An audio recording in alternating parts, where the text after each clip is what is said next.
Hello students. पिछले video में हम लोग पावर देख चुके थे। एक एग्जांपल देखते हैं पावर के ऊपर, फिर हम लोग नया टॉपिक स्टार्ट करेंगे। An elevator can carry A maximum load of 1800 kgs। Elevator plus passenger दोनों लिखा हुआ है, क्लियर कट दिया हुआ है यहाँ कि टोटल वेट को इतना ही उठा सकता है। इसमें कुछ अपना खुद का वजन भी है। एलिवेटर क्या है? Lift. Elevator is a lift. Lift का खुद का अपना भी वेट है, अच्छा खासा वेट होगा खुद का, पूरा स्ट्रक्चर होता है। एंड पैसेंजर्स का वेट दोनों मिलाकर के 1800 kgs को वो ऊपर ले जा सकता है, moving up with a constant speed of 2 metre per second. Frictional force opposing the motion is 4000 newtons. Determine the minimum power delivered by the motor to the elevator in watt as well as horsepower. Question बहुत straight forward का है, लेकिन concept इसमें बहुत सारे लगते हैं, बहुत सारे कॉन्सेप्ट्स लगते हैं। Let's see. सबसे पहले तो एक फ्री बॉडी डायग्राम बनाना होगा। Let's say this is our elevator. बहुत ही टेढ़ा सा हो गया है, बट कुछ इसी तरह का होता है। एलिवेटर सीधा होता है। हाँ, इसका एक अपना वेट है, नीचे की तरफ वो काम करेगा, m इंटू जी। नीचे की तरफ एलिवेटर जा किधर रहा है? अपवर्ड्स, मूविंग अप लिखा है यहाँ पे, मूविंग अप लिखा है ना। The elevator is moving up with a speed v. Velocity v is equal to 2 meter per second. Friction किधर की तरफ लगेगा? फ्रिक्शन किधर की तरफ लगेगा? नीचे या ऊपर? दोनों तरफ लग सकता है फ्रिक्शन में। अगर एलिवेटर ऊपर जा रहा है तो फ्रिक्शन नीचे की तरफ काम करेगा, इसको रोकने की कोशिश करेगा, ब्रेक लगाएगा, फ्रिक्शन नीचे की तरफ काम करेगा। वही अगर एलिवेटर नीचे जा रहा होता तो फ्रिक्शन ऊपर की तरफ लगेगा, है ना। ध्यान रखना है इस चीज को, फ्रिक्शन नीचे की तरफ लगेगा। फ्रिक्शन का हमें मैग्नीट्यूड दिया है 4000 न्यूटन। mg कितना होगा? वेट 1800 kgs इंटू जी की वैल्यू 10 ले लो, 18,000 न्यूटन। mg is 18,000 Newton. ऊपर की तरफ जो मोटर को फोर्स लगाना है F, यह फोर्स किसके बराबर है? This force is equal to mg plus friction. अब बोलोगे सर फोर्स बराबर है तो ऊपर की तरफ क्यों जाएगा? तो ऊपर की तरफ जाने के लिए हमारे पास एक कांस्टेंट स्पीड है। स्पीड को अटेन करने के लिए उस समय ज्यादा फोर्स लगा होगा, है ना। मोटर स्टार्ट होने में ज्यादा फोर्स लगता है, एयरक्राफ्ट टेक ऑफ करने में ज्यादा फोर्स लगता है, बाइक स्टार्ट करने में ज्यादा एनर्जी लगती है। सिमिलरली इसको भी स्टार्ट करने में ज्यादा एनर्जी लगी होगी, बट उसके बाद जब 2 मीटर पर सेकेंड का स्पीड उसका आ गया है, अपनी स्पीड बढ़ाना नहीं है। जो स्पीड है 2 मीटर पर सेकेंड का वहीं पे रहने देना है स्पीड को। तो स्पीड को फिक्स रखने के लिए हमें एक्सेलरेशन की जरूरत नहीं है। दिस इज दोनों फोर्स को सिर्फ कैंसिल आउट हो जाना है। Upward force and downward force दोनों कैंसिल आउट। नेट फोर्स हमारे पास कितना आ जाएगा? 18,000 mg की वैल्यू है प्लस 4,000 फ्रिक्शन की वैल्यू है। 18 प्लस 4 22,000। क्वेश्चन में फोर्स निकालने नहीं कहा गया है, क्वेश्चन में पावर पूछा गया है। मिनिमम पावर डिलीवर्ड, पावर पूछा गया है क्वेश्चन में। पावर कैसे निकालेंगे? कैसे निकालेंगे? फोर्स निकल गया, वर्क डन निकालने के बाद ही पावर निकलेगा। वर्क निकालना होगा एंड देन पावर निकालना होगा, है ना। या नहीं तो सीधा सीधा एक पावर का हमने फॉर्मूला देखा था, हमने force into velocity, dot product of force and velocity. याद आ रहा है ये फॉर्मूला? वेलोसिटी भी हमें पता है 2 मीटर पर सेकेंड यहाँ दिया हुआ है, फोर्स भी हमें यहाँ पे मिल चुका है, तो हमें सीधा सीधा पावर मिल जाएगा ना। 22 इंटू 10 टू द पावर 3 लिख देता हूँ मैं, 1000 को into 2, that is equal to 44 kilowatt. 44 kilowatt. अब इसको एचपी में कन्वर्ट करना है तो 44 into 10 to the power 3 divide by 746 कर दो, कुछ एक संख्या आ जाएगी जो हम लोग का हॉर्स पावर में इसकी वैल्यू होगी। ये भी मैं निकालू क्या? 44,000 डिवाइड बाय 746, 6 टाइम्स लोगे 7 6 6 36, 6 हो जाए 24 and 3 27 to carry 4476 almost 60 horse power का इसको engine चाहिए, लगभग 60 हॉर्स पावर। ठीक है, एग्जामिनेशन से इतना अप्रोक्सीमेट नहीं कर रहा है तुम्हें, थोड़ा सा और सिंप्लीफाई कर रहा है इसको। So let's come to the next topic. बड़ा ही इंटरेस्टिंग टॉपिक है, डिफिकल्ट होता है। कोलिजन्स क्या है? कोलिजन क्या है? टक्कर, accident. Collision is accident, yes. दो कार चल रही है रोड पे, एक्सीडेंट हो गया, कोलिजन हो गया। चाहे वो दूसरी कार से टकराए, चाहे वो दीवार से टकराए, चाहे वो डिवाइडर से टकराए। रोड पे जो डिवाइडर है उससे भी टकरा सकते हैं, किसी से भी टकराए, इट इज एक कोलिजन। कोलिजन की खास बात क्या होती है? जनरली हम लोग फोर्स निकालने की कोशिश करते हैं, force equal to how much, force निकालने की हर जगह हम लोग कोशिश करते हैं। कोलिजन में क्या होगा? अचानक से कभी भी कहीं पे भी कोलिजन हो सकता है, तो वहां पे फोर्स निकालने के लिए हमारे पास कोई भी इंस्ट्रूमेंट नहीं हो सकता है। अगर रोड पे एक्सीडेंट हो ही जाता है तो वहां पे फोर्स निकाल सकते हैं क्या? नहीं निकाल सकते। कार के स्पीडोमीटर में हम लोग को स्पीड पता चल सकती है, इस स्पीड से कार आ रही थी, है ना। स्ट्रेंथ पता चल सकता है, अगर रास्ते में रोड की डिवाइडर से टकराती है या रोड के साइड में जो रेलिंग रहती है उससे टकराती है तो कार कितना स्ट्रेंथ था उसका, यह हमें पता चल सकता है। बट फोर्स किसने किस पर कितना लगाया ये नहीं पता चल सकता है।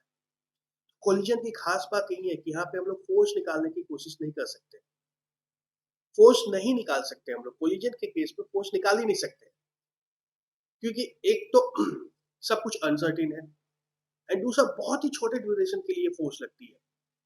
टक्कर हुआ and with in a fraction of seconds, वो एक आधा सेकंड भी हो सकता है या आधा का आधा सेकंड भी हो सकता है, जो भी होना होता है उस बीच में हो जाता है। जो भी होना होता है मतलब फिजिक्स में जब हम लोग बात करेंगे तो लाइफ एंड डेथ की बात नहीं करेंगे, हम लोग बात करेंगे चेंज इन स्पीड की बात करेंगे, कितना स्पीड में चेंज आएगा।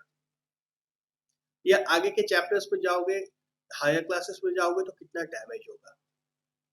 तो जो भी होना है वो with in a fraction of seconds हो जाता है। तो अभी हम लोग स्टार्टिंग के लिए बहुत ही सिंप्लीफाइड यूज स्टार्ट करेंगे। हम लोग कंसीडर करेंगे पॉइंट मास है हमारे पास, पॉइंट मास m1, एक दूसरा पॉइंट मास m2, दोनों पॉइंट मास है। पॉइंट मास के लिए हम लोग बॉल एज्यूम कर लेते हैं, एक बॉल ये है, एक बॉल ये है। कैरम का कॉइन मान सकते हो, कैरम बोर्ड के ऊपर कॉइन्स होते हैं, कैरम सबने खेला होगा।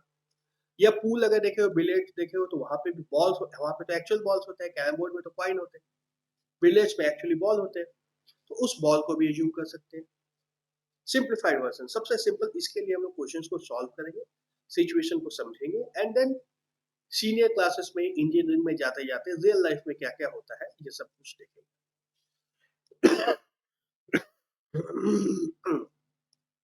तो हमारे पास दो बॉल है, एक बॉल m1, दूसरी बॉल m2, है ना। दोनों का साइज, मास, सब कुछ अलग अलग हो सकता है।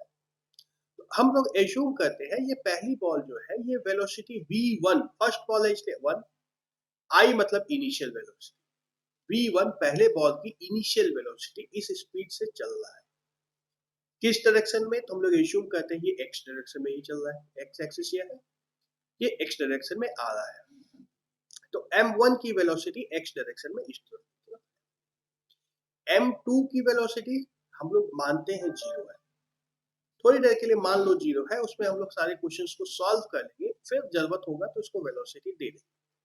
तो अभी हम लोग यही मानते हैं कि हम लोग कैरम खेल रहे हैं या बिलियर्ड्स खेल रहे हैं, स्ट्राइकर से हिट करना है एंड किसी एक पॉइंट को हिट करना है या किसी बॉल को हिट करना है, जिसको हिट करना है वो रुका हुआ है, जिसको हिट करना है वो रुका हुआ है, और हम लोग स्ट्राइकर से उसको हिट करेंगे तो जो प्लेयर है वो उसको वेलोसिटी जो देता है that is v1 into i, और ये बॉल जाकर के इससे टकराएगी, दूसरी बॉल m2 से बॉल जाकर के टकराएगी। टकराने के बाद यह तो कोई जरूरी नहीं है कि सेम डायरेक्शन में चलता रहता है, सेम डायरेक्शन में चलता रहे कोई जरूरी नहीं है, डायरेक्शन चेंज हो सकता है, दोनों बॉल का डायरेक्शन चेंज हो सकता है। तो पहली बॉल को मान लेते इधर जाती है, दूसरी बॉल को मान लेते इधर जाती है, कोई जरूरी नहीं है कि पहली बॉल ही इधर जाएगी, ऐसा भी हो सकता है कि m1 इधर चला जाए, m2 इधर चला जाए, बट थोड़ी देर के लिए हम लोगों ने मान लिया ऐसा। कि m1 इधर गया है, m2 इधर गया है, और m1 की velocity after the collision, collision तो यहाँ पे हो गया कुछ, लेट्स सी मैं ड्रॉ कर देता हूँ यहाँ पे थोड़ी से, एक सेकेंड के लिए, ये नहीं, एक 1 मिली सेकेंड के लिए मान लो यहाँ पे कोलिजन हुआ, दोनों में टक्कर हुई, दोनों बॉल्स में टकराई आपस में, and then after the collision ball 1 इस तरफ के लिए चली गई एंड बॉल 2 इधर चली गई। ठीक है, अब न एक्स डायरेक्शन में कोई जा रहा है, न वाई डायरेक्शन में कोई जा रहा है। वेलोसिटी हम लोग नाप लेते हैं, फिर जब कोलिजन हो गया उसके बाद हम लोग वेलोसिटी नाप लेते हैं। बॉल 1 की वेलोसिटी जो आती है, इसको माना हमने v1 into F, v1f, velocity of ball 1, final velocity, f stands for final velocity. Second ball के लिए v2, velocity of v2, final velocity, second ball की वेलोसिटी v2 है। और इस एंगल को भी मेजर कर लिया, एक्स एक्सिस से क्या एंगल बन रही है, बॉल 1 की वेलोसिटी को θ1 नाम दे दिया, बॉल 2 की वेलोसिटी को नाम दे दिया θ2। This is a situation of collision, very simplified situation. बहुत कॉम्प्लेक्स चीजें हो सकती है, बट ये सिंप्लीफाइड, वेरी सिंप्लीफाइड सिचुएशन। यही लिखा हुआ है, नो लॉस ऑफ जनरलिटी है इसमें, ये कोलिजन हो गया। तो कोलिजन के बारे में हम लोग पहले से क्या जानते हैं, ऑलरेडी कुछ तो जान रहे हैं हम लोग। क्या जान रहे हैं हम लोग? कंजर्वेशन ऑफ लीनियर मोमेंटम, हमें ऑलरेडी पता है ना, कंजर्वेशन ऑफ लीनियर मोमेंटम। हम लोग पहले देख चुके हैं इसको। कंजर्वेशन ऑफ मोमेंटम क्या होता है? Momentum is conserve when, condition क्या है, no external force acts on the system. हमारा सिस्टम क्या है?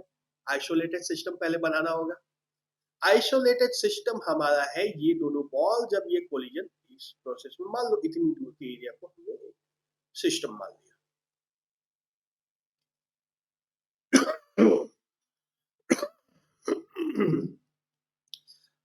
जिस भी टेबल पे खेल हो रहा है उसके इस एरिया को हमने आइसोलेटेड सिस्टम मान लिया। इसके ऊपर सिर्फ और सिर्फ अब ग्रेविटी काम कर रही है, इसके अलावा कोई भी फोर्स काम नहीं कर रहा है ना। इन दोनों बॉल्स के ऊपर यहाँ पे इस एरिया के बीच में, अब इस एरिया के बीच में सिर्फ और सिर्फ ग्रेविटी काम कर रही है, उसके अलावा कोई एक्सटर्नल फोर्स काम नहीं कर रहा है। सो this is an isolated system. Isolated system हमने बात की थी पहले, आइसोलेटेड सिस्टम, इस तरह से हम लोग इसको आइसोलेट कर देते हैं।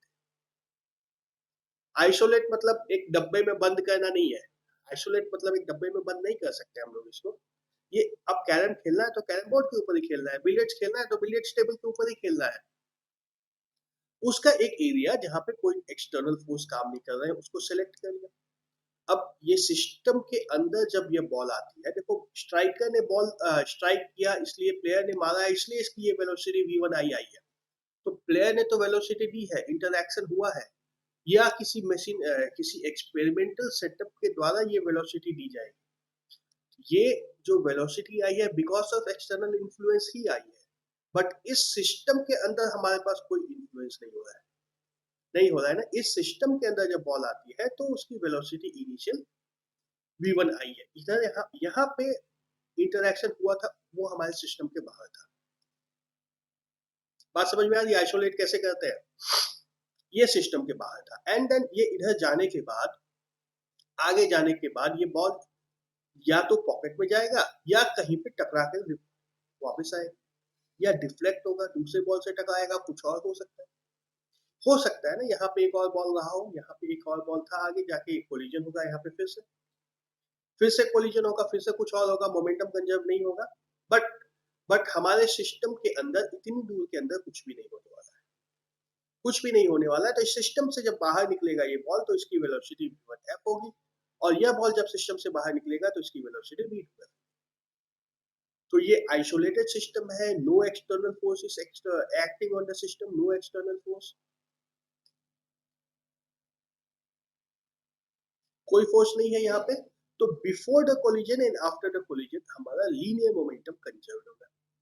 इनिशियल क्या होता है मोमेंटम, p इनिशियल क्या होगा, m1 into v1 initial, and final momentum क्या होगा।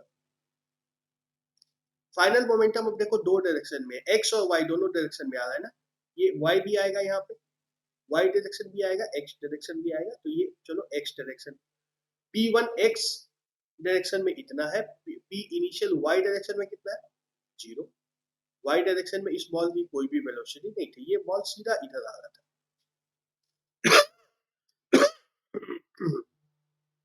तो y डायरेक्शन में कोई भी वेलोसिटी इसकी नहीं है।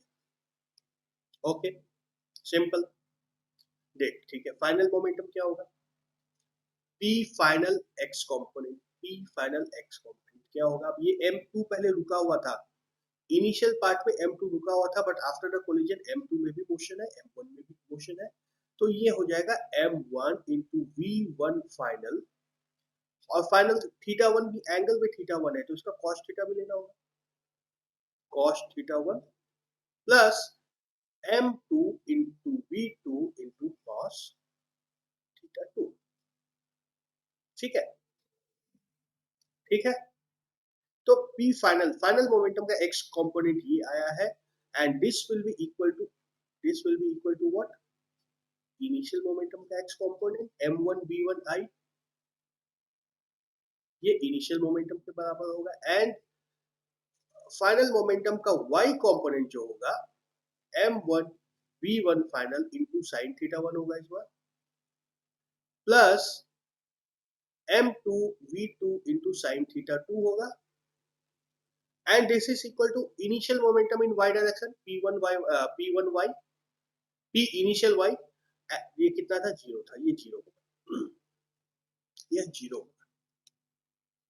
ठीक है, तो अब यहां से हमें क्या मिल जाएगा, m1 into v1 final into sign, थोड़ा सा ऊपर लेंगे उसको, yes, into sine theta one, this is equal to negative of m2 into v2 final into sine theta.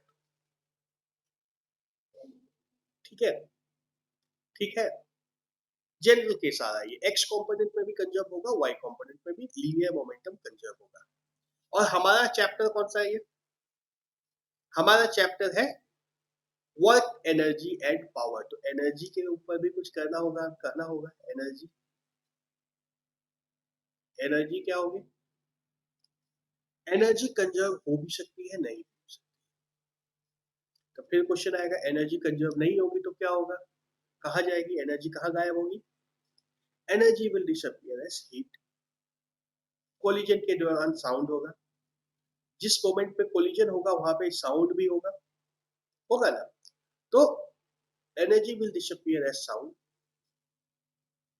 And ball का शेप भी चेंज होगा, बॉल का शेप भी कुछ चेंज हो सकता है, अगर बॉल बहुत ज्यादा स्ट्रांग नहीं हो तो शेप चेंज हो सकता है, जैसे कार के केस में देखा है, एक्सीडेंट हुआ, कार का शेप थोड़ा सा बिगड़ गया, तो energy will be lost in that also, deformation of shape also, energy का इन सभी चीजों से लॉस हो सकता है, यस और नो दोनों कंडीशंस हो सकते हैं, पॉसिबिलिटी है।